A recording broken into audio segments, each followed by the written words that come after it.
राधे कृष्णा। जय बोलो सीता रामचंद्र भगवान की जय। श्री राम जय राम, जय जय राम। श्री राम जय राम, जय जय राम। जय बोलो सीता रामचंद्र भगवान की जय। जय बोलो राष्ट्र गुरु समर्थ रामदास स्वामी की जय। जय बोलो वीर धीर सूर आंजनेय स्वामी की जय। जय बोलो स्वराज्य सिंहासनाधिपति छत्रपति शिवाजी महाराज राजे की जय। महोन्नतमान समर्थ रामदास வைபவம் ரொம்ப சுகமா அனுபவிச்சுட்டு இருக்கோம். அதாவது வாழ்க்கையில நாம பாட்டுக்கு நமக்கு பிடிச்சது அப்படியே அனுபவிச்சுண்டு நம்ம வழியை பார்த்துண்டு போகிற வரைக்கும் யுவர் ஹாப்பினஸ் கேரண்டீடு. இது என் அனுபவத்துல நான் புரிஞ்சுட்ட ஒண்ணு. உலகத்துல பெரிய பிரச்சனை கம்பேரிசன். இந்த கம்பேரிசன், ஒப்பீடு அடுத்தவர்களோடு, அது ஒரு ஆங்ஸைட்டி கொடுத்துட்டே இருக்கு. உங்களுக்கு கிடைச்சிருக்கிற அற்புதமான பல விஷயங்களை அது மறக்கடிச்சுடுறது. நீங்கள் அடைஞ்ச அழகான ஆத்மார்த்தமான ருசிகரமான உலகத்திற்கு அப்பாற்பட்டதான ஆனந்தங்கள் எல்லாம் அது அப்படியே மறைச்சுடுறது. நீங்க எத்தனை வேலை எல்லாரோடையும் கம்பேர் பண்ணுவோம். இதுல இந்த கம்பேரிசன்ல ஒரு பெரிய ட்ரிக் ஒன்று இருக்கு. நம்மளை விட கீழே இருக்கிறவாளை பார்த்து கம்பேர் பண்ணி பரவாயில்ல பகவான் இந்த நிலைமையில வச்சிருக்காங்க, ஐ எம் கிரேட்ஃபுல் அப்படின்னு தோன்றதே கிடையாது. நம்ம லெவல்ல இருக்கிறவா நம்மளை விட வசனத்துல போற மாதிரி நமக்கு ஒரு ஃபீல் ஆயிடுச்சுன்னா வசனமா இல்லையான்றது தெய்வத்துக்கு தெரியும்.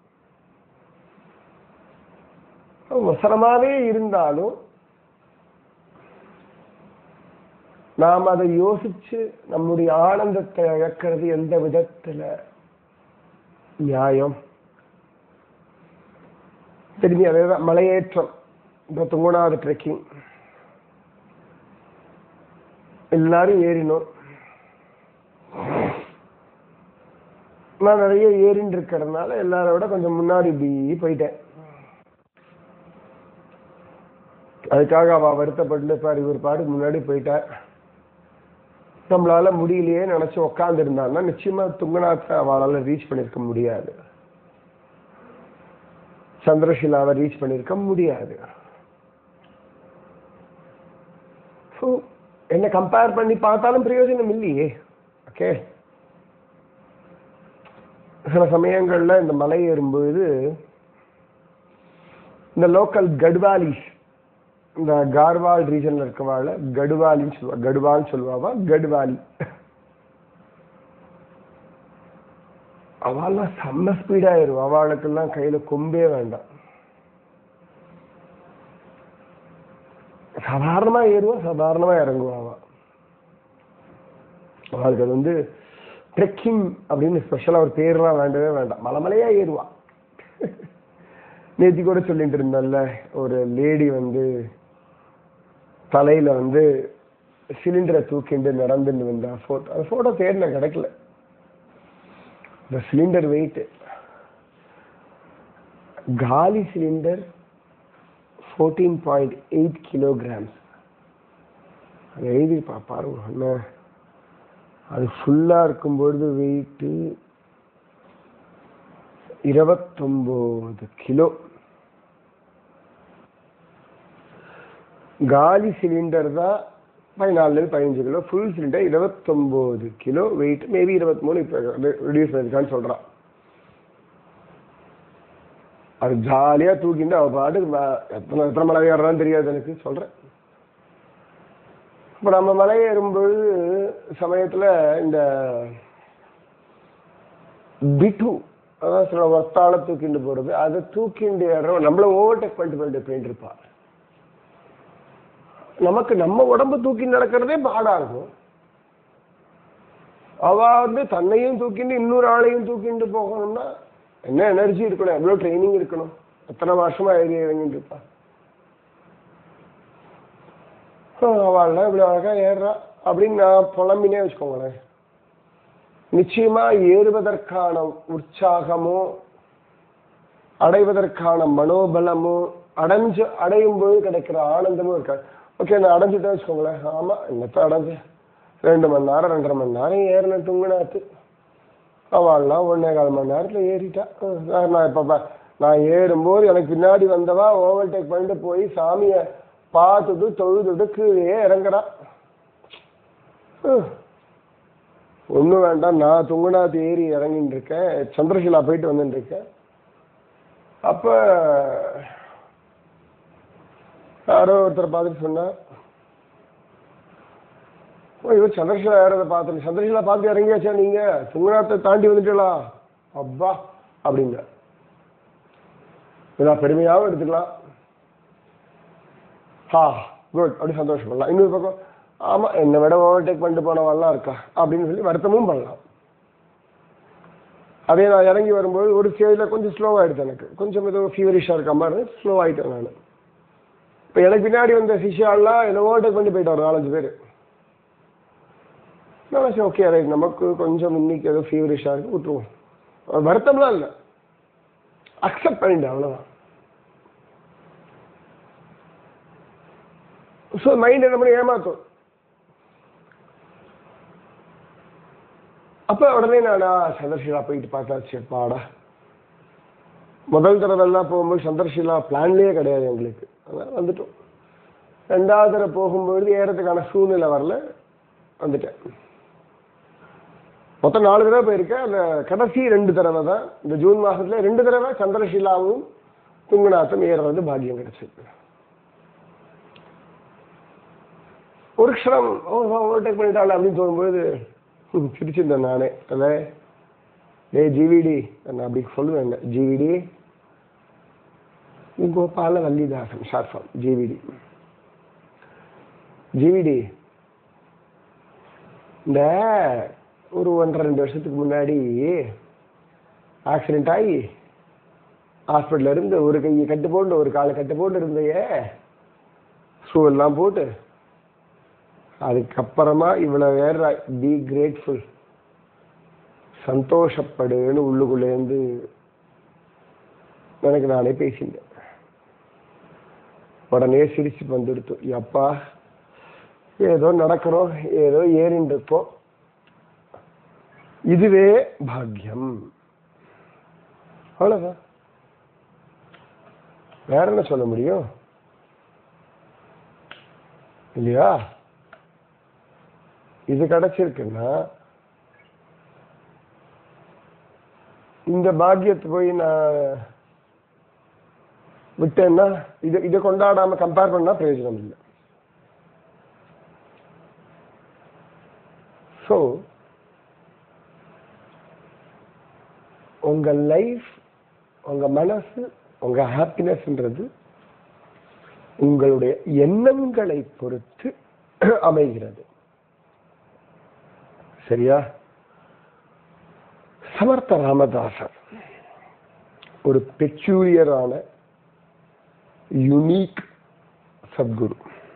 ஒவ்வொருத்தரும் ஒவ்வொரு இதை வச்சுக்கோங்க, யாரையுமே கம்பேர் பண்ணவே முடியாது. கம்பேர் பண்றது பைத்தியக்காரத்தனம். நான் சொல்ல ஒண்ணு தாமிரபரணி, ஒண்ணு காவேரி, ஒண்ணு கங்கை. கங்கை எவ்வளவு வேணா சூப்பரா இருக்கட்டும், ரைட்?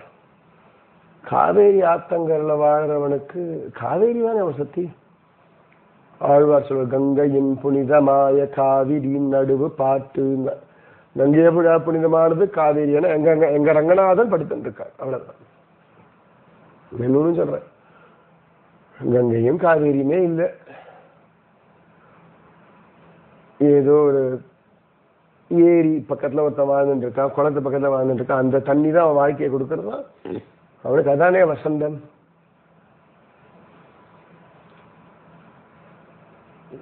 எனக்கெல்லாம் சின்ன வயசுல கிணத்துல தண்ணி இழுத்து அப்படிதான் பழக்கம். இப்பெல்லாம் பிளாட்ல எல்லாம் கிணறு எல்லாம் கிடையாது, போர்வெல். சின்ன பிள்ளையாக கிணத்துல எல்லாம் தண்ணி சேர்ந்து குடிச்சிருக்கேன்னு சொல்லி பிரயோஜனம் இல்லையே. அட்லீஸ்ட் இப்ப குழாவை திறந்தா தண்ணி வர்றது குளிக்கிறதுக்கு சந்தோஷமா இருக்கு, தண்ணி இருக்கு. Be happy at this moment.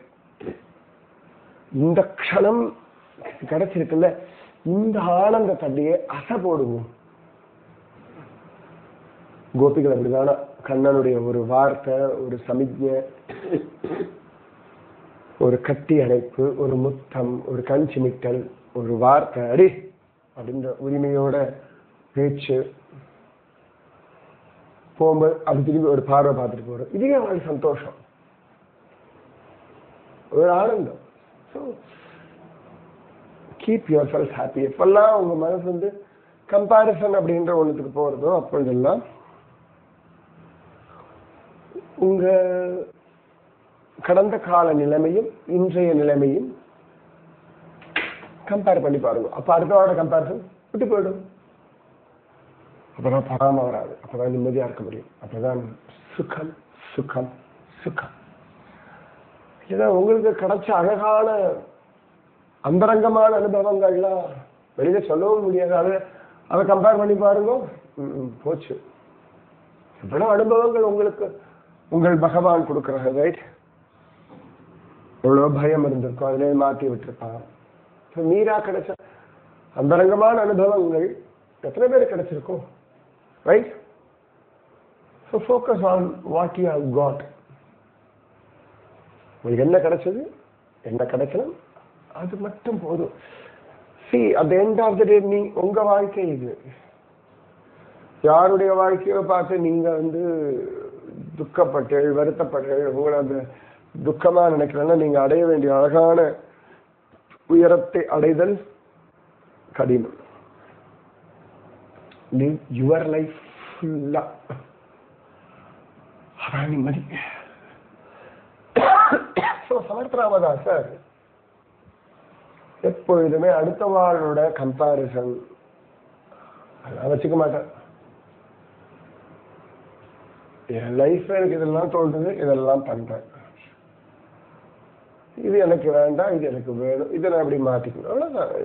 Is very clear. அது ரொம்ப தெளிவா இருந்தார். ஸோ சமர்த்த ராமதாசர் அவர் உண்டு, அவர் வாழ்க்கை உண்டுன்னு இருப்பார். அவருக்கு இந்த கிரந்தங்கள் மேல ரொம்ப அபிமானம் ஜாஸ்தி. நம்மளுடைய கிரந்தங்கள் இருக்கு இல்லையா, ராமாயணம், பாகவதம், மகாபாரதம், அபங்கம், அவர் சொன்ன மனாச்சே ஸ்லோகா, தாசபூர் எல்லாமே இருக்கணும். எல்லாம் பகவான் கொடுத்துருக்கான். ரொம்ப அழகா மரியாதையா அதை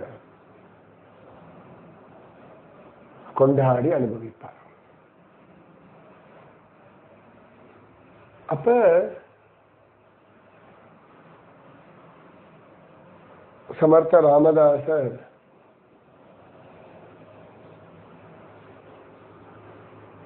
ஏதான அந்த கிரந்தங்கள் மேல யாராவது ஒழுங்கா மரியாதையா வைக்கல, அதை ஒரே தூசு படிக்கிற மாதிரி வச்சிருக்கா. அதுக்கு மேல சில பேர்லாம் வந்து அதை கிளீன், அந்த கிரந்தங்கள் வச்சிருக்க இடத்துல அதை கிளீன் பண்ண சொல்லுங்க, புக்கத்துக்கு ஓரது வேகமா வைப்பா. அவளை பொறுத்த வரைக்கும் அதில் இருக்க விஷயங்கள் முக்கியம். அந்த நிறைய பேருக்கு அது வந்து இந்த கிரந்தங்களுக்கு ஒரு பெரிய மரியாதை இருக்காது. அது நான் பார்த்தது பல இடங்கள்ல பார்த்துருக்கேன். ரொம்ப மரியாதையா நடத்துறவர்கள் இந்த சீக்கியர்கள். குரு கிரந்த் சாஹிப் அப்படின்னு சொல்லுவா. அந்த கிரந்தங்கள் அவளுடைய அந்த கலெக்ஷன் ஆஃப் இது இருக்கு இல்லையா, அதுவே குரு கிரந்த் சாஹிப்னு சொல்லுவா. சாஹிப்ன்றது மரியாதைக்குரிய ஒரு வார்த்தை. பத்ரிகாசிரமம் பக்கத்துல அவளுடைய ஒரு அழகான புனித தீர்த்தாடன கஷேத்திரம் உண்டு. ஹேம்குண்ட் சாஹிப்னு சொல்லுவோம். சாஹிப்னா மரியாதை. ஹேமகுண்டம் தங்கமயமான அந்த குளம், தங்க குளம், மரியாதைக்குரிய தங்க குளம், குரு கிரந்த் சாஹிப் அப்படின்பா. அந்த புஸ்தகங்களுக்கு மரியாதை. நிறைய இடங்கள்ல பாகவதம் சப்தாகம், ராமாயணம், நவாகம் இதெல்லாம் நடக்கும். அங்கெல்லாம் அழகா புஸ்தகங்களை அழகா அடுக்கி வச்சு மரியாதையெல்லாம் பண்ணுவார். நிறைய பேர் ரொம்ப அழகா ஹேண்டில் பண்ணுவா, நிறைய பேர் அதை ரொம்ப பயங்கரமா ஹேண்டில் பண்ணுவா. நிறைய பேர் அவ புஸ்தகத்தை அந்த கிரந்தங்களை வச்சுக்கிற முறையே கொஞ்சம் வருத்தமா இருக்கும், கோபமா இருக்கும். சில பேர் வச்சுக்க பார்த்தா ரொம்ப ஆசையா இருக்கும். அது ரொம்ப அழகா இருக்கும். அது ஒரு குழந்தை மாதிரி வச்சுப்பா. நிறைய பேர் நான் பார்த்திருக்கேன். அந்த அந்த புஸ்தகங்களுக்கு அவ்வளவு அழகா, அதுவே சுயம் கிருஷ்ணன் போல பாகவத்தை வச்சுப்பா. சமர்த்த ராமதாச அந்த மாதிரி யாராவது கொஞ்சம் அந்த கிரந்தத்தை ஏதான ஒரு மாதிரிலாம் பண்றா அப்படின்னா ஒண்ணு அதுக்கு ஒரு பரிகாரம் மாதிரி பண்ணுவாராம். நம்ம ஒழுங்கா பார்த்துக்கிறாங்க அப்படி அப்படின்னு சொல்லிட்டு அந்த கிரந்தத்தை இன்னொரு அழகா அவரே தன் கையால எழுதுவார். அதில் இருக்க ஸ்லோகங்கள்ல எழுதிட்டு அந்த எந்த புஸ்தகத்துக்கு ஒரு பெரிய மரியாதை கிடைக்கலன்னு இருக்கோ அதை பிரசாதமா மற்றவாளுக்கு கொடுத்துருவார். அப்ப அதுக்கு ஒரு எக்ஸ்ட்ரா வேல்யூ கிடைக்கும்ல. சம்டைம்ஸ் யார் அதை பெருசா கொண்டாடல அவளுக்கே பிரசாதமா கொடுத்து பத்திரமா வச்சுக்க பகவான் கொடுத்த பிரசாதம். ஸோ அவளுக்கே அதன் மேல ஒரு மரியாதை வந்துடும். சூப்பர்ல. ஆச்சாரிய புருஷர்கள் பலவிதமா யோசிப்பா, பலவிதமா விஷயத்தை அப்ளை பண்ணுவா, பலவிதமா ஜனங்களை பக்குவப்படுத்துவா. இப்படி நம்ம சமர்த்த ராமதாசர் இவ்வளவு அழகா அந்த கிரந்தங்களுக்குரிய மரியாதை. ஸோ நீங்களும் இன்னைக்கு பாஷையில சொல்லணும் வச்சுக்கோங்களேன், மொபைல் போனை எம்பிட்டு மரியாதையா, எத்தனை ஜாகிரதையா, எவ்வளவு ஜோரா பத்தி வச்சுக்கணும். அந்த மாதிரி உங்ககிட்ட இருக்கக்கூடியது பகவத்கீதா புஸ்தகமா இருக்கட்டும், பாக்கெட் சைஸ் புஸ்தகமா இருக்கட்டும், பெரிய புஸ்தகமா இருக்கட்டும், கீப் இட் ப்ராப்பர். அதுக்குரிய மரியாதையை கொடுங்க. ஆனா எவ்வளோ பெரிய தவம். இன்னைக்கெல்லாம் நமக்கெல்லாம் சர்வசாதாரணமா கடையில போனா பைசா கொடுத்தா கடைக்கே போக வேண்டாம். அமேசான்ல ஆர்டர் பண்ணா அந்த புக்கு கிடைச்சிடும், ஜஸ்ட் வாசிச்சா போதும். ஆனா இந்த காலத்துல எல்லாம் அந்த புஸ்தகங்களை தேடிட்டு போவா, பத்திரப்படுத்தி வைப்பா, அதுக்கப்புறம் பிரதி எடுப்பா. நிறைய பேருடைய விஷயங்கள்ல நான் பார்த்திருக்கேன். அமேசிங்கா இருக்கும். நம்ம ராமானுஜர் லைஃப்ல போதாயன விருத்தி கிரந்தம்னு காஷ்மீர்ல கொடுக்க மாட்டேங்கிறா, ராஜா கொடுத்துட்டா, அங்க இருக்கவெல்லாம் கொடுக்க மாட்டேங்கிறா, பிடிங்கிட்டு போயிடுறா. அப்ப ராமானுஜர் வருத்தப்படுறார், அது இருந்தா தானே விசிஷ்டாத்வைத பரமா அத்தியானம் பண்ண முடியும் பிரம்மசூத்திரத்துக்கு அப்படின்றது. இப்போ கூறத்தாழ சொல்றார், நான் ராத்திரி எல்லாம் உட்காந்து வாசிச்சிருக்கேன் சுவாமி, எல்லாம் ஞாபகம் இருக்கு, அப்படியே எல்லாம் சொல்றேன், நீங்க அத்தியானம் பண்ணுங்கன்ற. அவ்வளவு தூரம் அந்த கிரந்தங்கள் மேல அவ்வளவு ஒரு ருச்சி இருந்தது கூறத்தாழ்வானுக்கு. ஸ்ரீகிருஷ்ண சைத்தன்ய மகாபிரபு நம்ம மதுரை இருக்கு இல்லையா, மீனாட்சியுடைய மதுரை, அங்க வரும்பொழுது ஒரு பிராமணர் அவரை சாப்பிட கூப்பிடுறார். சாப்பிட போறார். ஆனா ஒன்றும் சமைக்கல. ஏன்னு கேட்டா இது வனம், நினைச்சபடிலாம் ஒன்றும் சாப்பாடுலாம் கிடைக்காது. ஏற்கனவே சீதா மாதாவை ராவணன் தூக்கின விட நானே வருத்தத்துக்கு உனக்கு என்ன சோறு முக்கியமானு கத்துறார். கூப்பிட்டதே அவர் தான், சைத்தன்ய மகாபிரபு. சைத்தன்ய மகாபிரபு புரிஞ்சது அப்படி ஒரு பாவத்துல இருக்காருன்னு சொல்லிட்டு சைத்தன்ய மகாபிரபு சரின்னு சொல்லிட்டு அவர்கிட்ட ஒன்றும் சொல்லலை, கிளம்பி ராமேஸ்வரம் போறார். ராமேஸ்வரத்துல அழகா ஒருத்தர் உபன்யாசம் பண்ணிட்டு இருக்கார். சீதா அபகரண விஷயம். கூர்ம புராணப்படி அக்னி பகவான் ஒரிஜினல் சீதாவை வச்சிருந்தார். வேதவதின்ற ஒருத்தியை தான் சீதையோட அந்த ரூபத்துல அசோகவனத்துல வச்சிருந்தா அப்படின்னு அந்த விஷயங்கள்லாம் தெரிஞ்ச உடனே சைத்தன்ய மகாபிரபு அவ்வளவு சந்தோஷம். உபன்யாசம் எல்லாம் முடிஞ்ச உடனே அந்த உபன்யாசகர்கிட்ட இந்த புக்கு தாங்க, நான் உங்களுக்கு புதுசா எழுதி அப்படியே தந்துடுறேன், எனக்கு இந்த பழைய புக்கு வேணும்னா. அப்ப அவர் சொன்னாரா, எதுக்கு உங்களுக்கு இந்த பழசு, நீங்க பார்த்து புது புக்கு எழுதி எடுத்துன்னு போய்க்கோங்க, எனக்கு புதுசு நாளைக்கு போதும் அப்படின்னா. அப்ப அவர் சொன்னார், இல்ல இந்த மாதிரி ஒரு பக்தருக்கு சீதா மாதா அவர் ராவன் தொட்டு தூக்கிட்டு போயிட்டான், வருத்தம் இருக்கு, அந்த வருத்தம் போகிறதுக்கு நான் அவர்கிட்ட இல்ல, ராவணன் சீதா மாதாவை தூக்கிட்டு போன, அவன் தூக்கிட்டு போனது வேதவதியை தான் எனக்கு புரிய வைக்கிற மாதிரி இந்த கூர்ம புராணம் இந்த ப்ரூஃப் இருக்கு. இப்ப நான் புதுசா எழுதி எடுத்துன்னு போனா நானும் கதை கட்டுற மாதிரி நினைச்சுருவேன், பழைய புக்குன்னா ஓகே வில் அண்டர்ஸ்டாண்ட் அப்படின்னு சரின்னு சொல்ல சைத்தன்ய மகாபிரபு ராப்பகலா உட்காந்து எழுதி கிளீனா ஒவ்வொரு ஸ்லோகத்தையும் அப்படியே ரெஃபர் பண்ணி அந்த உபன்யாசகர்கிட்ட இது அப்படியே காண்பிச்சு பேஜ் ரெஃபர் பண்ணி கரெக்டா இருக்கு எல்லாம் ஒப்புதல் வாங்கிட்டு அதுக்கப்புறமா அவருக்கும் திருப்தியாச்சு. இவர் பழைய புக் எடுத்துட்டு மதுரைக்கு அந்த பக்தர்கிடத்துல அந்த கூர்ம புராணம் அந்த அத்தியாயம் அந்த ஸ்லோகங்கள்லாம் வாசிச்சு அதுல இருக்கக்கூடிய சீதாபகரண விஷயத்தெல்லாம் சொல்லி அவருக்கு சமாதானம் சொன்னார். அப்ப அந்த கிரந்தம்ன்றது ஒருத்தனுடைய வாழ்க்கையில துக்கத்தையே மாத்தாது. ரைட்டா? நிறைய உண்டு.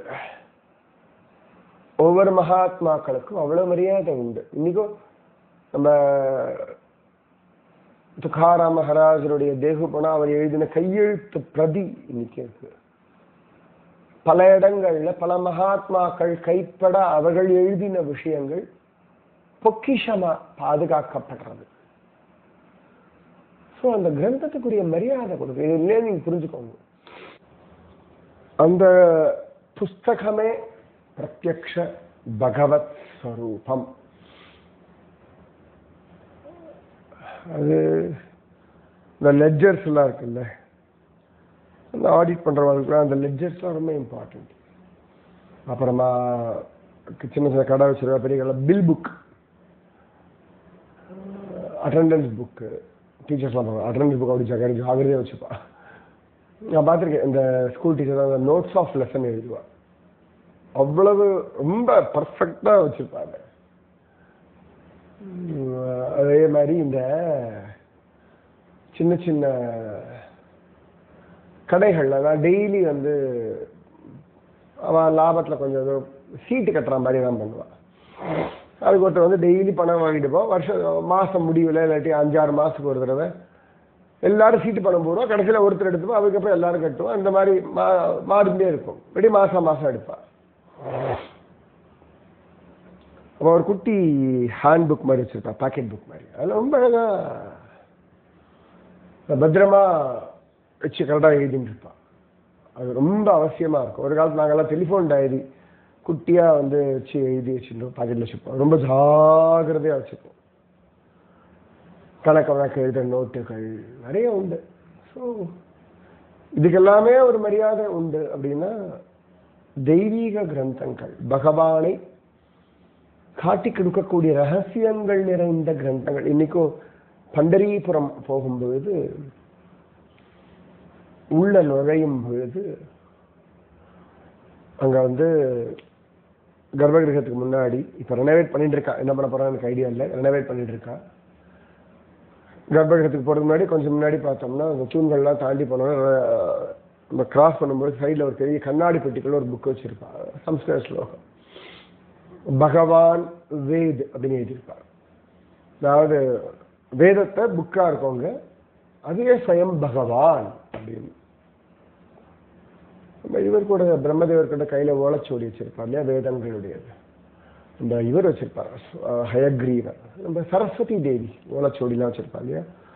ஸோ கிரந்தங்கள் அப்படின்றது அதுவே ஸ்வயம் பகவத் ஸ்வரூபம். எந்த மகாத்மாக்களுடைய கிரந்தங்கள் இருக்கோ, இப்ப துக்காராம் மகாராஜ் எழுதின அபங்கனா அதுவே ஸ்வயம் துக்காராம் ஸ்வரூபம். சில பேர் பார்க்கலாம், அந்த சீரீஸ் ஆஃப் சில புக்ஸ் எல்லாம் படிப்பா. அவள் அந்த புக்ஸை வச்சிருக்கிறது அழகா வச்சிருப்பா. அவளோட ஃபேவரட் செட் ஆஃப் புக்ஸ் இருக்கும். அது யாருக்கும் கொடுக்க கூட மாட்டா. வீட்டில் இருக்கவாளே எடுக்க விட மாட்டா. அவளே எடுத்து தொடச்சி அவளே பத்திரப்படுத்தி வைப்பா. அந்த மாதிரி நம்ம சமர்த்த ராமதாசர் அந்த கிரந்தங்களையே தெய்வமா, அதுக்கு அவ்வளவு மரியாதை. எப்படி எப்படி ஒரு சுவாமியுடைய மூர்த்தி இருக்குன்னா அதுக்கு எவ்வளவு மரியாதை கொடுப்போம், அந்த மாதிரி இந்த கிரந்தங்களுக்கான மரியாதையை அவர் கொடுப்பார். சரி, பெரிய அழகான ஒரு எபிசோட். ஏன்னா இனிமேல் நீங்க எப்படி உங்களுடைய பகவத்கீதையோ பாகவதமோ ராமாயணமோ எப்படி வச்சுக்கணும் அப்படின்றதுக்கு அழகான ஒரு உதாரணம். புரிஞ்சுதோ? ராதே கிருஷ்ணா. जय बोलो सीतारामचंद्र भगवान की जय. श्री राम जय राम जय जय राम. श्री राम जय राम जय जय राम. जय बोलो सीता रामचंद्र भगवान की जय. जय बोलो राष्ट्रगुरु समर्थ रामदास स्वामी की जय. जय बोलो वीर धीर सूर आंजनेय स्वामी की जय. जय बोलो समर्थ रामदास स्वामी की जय. जय बोलो स्वराज्य सिंहासनाधिपति छत्रपति शिवाजी महाराज राजे की जय. जय हिंद, भारत माता की जय. राधे कृष्णा.